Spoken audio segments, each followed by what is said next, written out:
पहले और बहुत सारी चीजें आई थी कि वो हैक हो सकती है, उसका वोट इधर डाला तो इधर जा सकता है, कुछ कुछ हो सकता है। ये पहली बार आया। नई बैटरी उस दिन एक डाली जाती है और सील करके उस बैटरी पे भी कैंडिडेट के एजेंट्स के दस्तखत होते हैं। बंद करने के बाद में उसको स्ट्रांग रूम में बंद किया, फिर काउंटिंग के समय निकाला तो एक बैरिकेटिंग लगाई। उस बैरिकेटिंग के बीच में से जाएंगे, इधर उधर से नहीं जाएंगे ताकि कोई मिक्सअप ना हो। ईवीएम के बारे में आपने फिर से पूछा।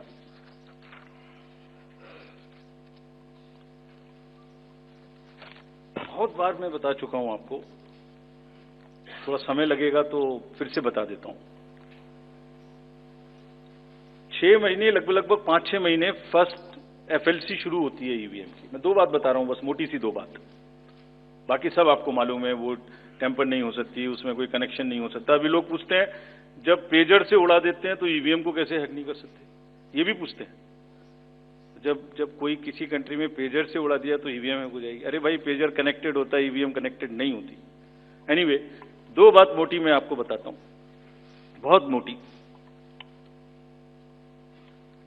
5-6 महीने पहले एफएलसी होती है, first level checking of the EVMs, और मेरे पास में एक पूरा रिकॉर्ड है। ये हम जो भी ईवीएम की शिकायतें बाय द वे आई हैं, वो हमारे पास 20 शिकायतें आई हैं। हर 20 शिकायत का हम इंडिविजुअल जवाब देंगे,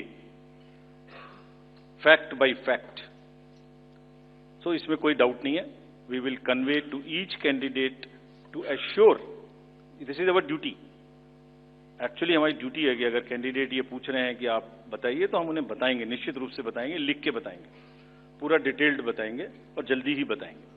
तो I am not going into individual cases, और उन सबको पब्लिश भी कर देंगे ताकि आप सबको भी पता लग जाए। बट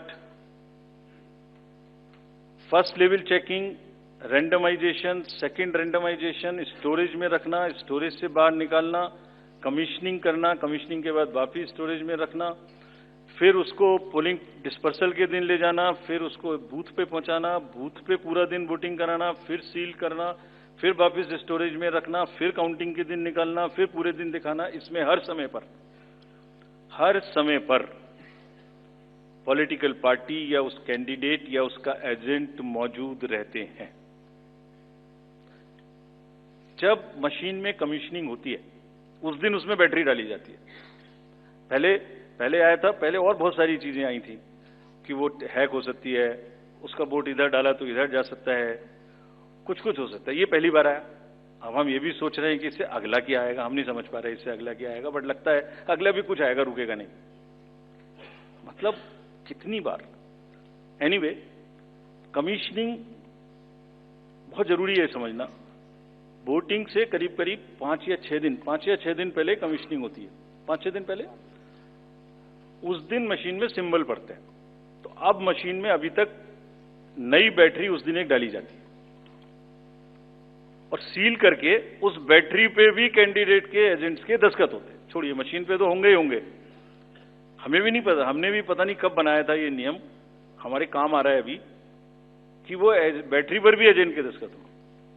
और अब कमीशनिंग के बाद, क्योंकि 5 ही दिन बचे हैं और इसमें सिंबल लोड हो चुके हैं, ये उनके सामने में स्ट्रांग रूम में जाएगी, डबल लॉक लगेगा, 3 लेयर की सिक्योरिटी रहेगी, 3 लेयर की, जिसमें सीएपीएफ भी शामिल होगी, मस्ट है। ऑब्जर्वर होंगे। उसके बाद जब वो पोलिंग के डिस्ट्रीब्यूशन के दिन निकलेंगी, उस दिन फिर यही प्रोसेस होगा। सारा प्रोसेस वीडियोग्राफ होगा, यानी वीडियोग्राफ होने के बाद फिर वो फील्ड में पहुंचेंगे, सेक्टर मजिस्ट्रेट साथ में रहेंगे, फिर कैंडिडेट के एजेंट साथ में रहेंगे, फिर वहां पहुंचेगी, फिर कहेंगे भाई देख लो इसको, सब ठीक है, जो आपको नंबर दिया, हाँ, और उसके नंबर भी सबसे शेयर किए जाएंगे। इस नंबर की मशीन इस बूथ पे जाएगी। फिर जब वो बूथ पे पहुंच गई तो कहें भाई मिला लो आप, उसी नंबर की है कि नहीं है, वोट भी डाल के देख लो 50 ठीक है कि नहीं है। किसी ने 50 डाले, किसी ने 20 डाले, किसी ने कहा नहीं हमें ठीक है, हम नहीं डालेंगे। किसी स्टेज में किसी बूथ पर 20 कैंडिडेट हैं, किसी पर 5 कैंडिडेट हैं, किसी पर 5 ने कम वोट डाले, किसी ने ज्यादा डाले, बैटरी उसी हिसाब से यूज हुई। फिर पूरे दिन वोटिंग हुई, तब एक एक वोट का हिसाब रखा, फिर बंद हुआ। बंद होने के समय में एंड ऑफ क्लोज ऑफ पोल में फिर से दस्तखत कराए, फिर से हिसाब लगाया कितने वोट पड़े, फिर से फॉर्म 17C दिया, उसको कितना दिखाएंगे, कौन दिखाता है इतना, बताइए। कोई एक प्रोसेस कंपैरेटिव बताइए पूरी कंट्री में जहां पब्लिक डिस्क्लोजर, पार्टिसिपेशन इतना अधिक हो। कोई ये बताइए प्रोसेस। उसके बाद में बंद करने के बाद में उसको स्ट्रांग रूम में बंद किया, फिर काउंटिंग के समय निकाला तो एक बैरिकेटिंग लगाई। उस बैरिकेटिंग के बीच में से जाएंगे, इधर उधर से नहीं जाएंगे, ताकि कोई मिक्सअप ना हो। अच्छा, मिक्सअप कैसे होगा, वो नंबर हमने आपको दिया हुआ है। जब काउंटिंग में पहुंचे तो फिर कहें भाई चेक कर लो, फिर 17C से चेक कर लो।